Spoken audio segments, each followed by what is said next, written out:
સોનગઢના અંતરિયાળ વિસ્તારમાં હોળી નિમિત્તે સેવા કાર્ય. ગરીબ પરિવારોને સિંગતેલનું વિતરણ, બાળકોને પિચકારીઓ અને રંગ આપીને ખુશીઓ મનાવી.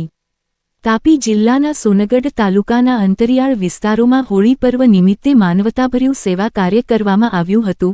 ગરીબ અને જરૂરિયાતમંદ પરિવારોને સિંગતેલનું વિતરણ કરવામાં આવ્યું, જેથી તેઓ પણ તહેવારની ખુશીઓ માણી શકે. આ સાથે નાના બાળકોને પિચકારીઓ અને રંગ આપી તેમની હોળીને રંગીન અને આનંદમય બનાવી દેવાનો પ્રયત્ન કરવામાં આવ્યો. બાળકોના ચહેરા પર જોવા મળેલી ખુશી એ સેવા કાર્યની સાચી સફળતા સાબિત થઈ હતી. આ સેવા કાર્ય હાર્દિકભાઈ જોશી અને નવીનભાઈ કોકની દ્વારા છેલ્લા 5 વર્ષથી સતત વિશ્વાસભાવે કરવામાં આવી રહ્યું છે. તેઓ દર વર્ષે હોળી પર્વે અંતરિયાળ વિસ્તારોમાં પહોંચી જરૂરિયાતમંદોને મદદરૂપ બની રહ્યા છે.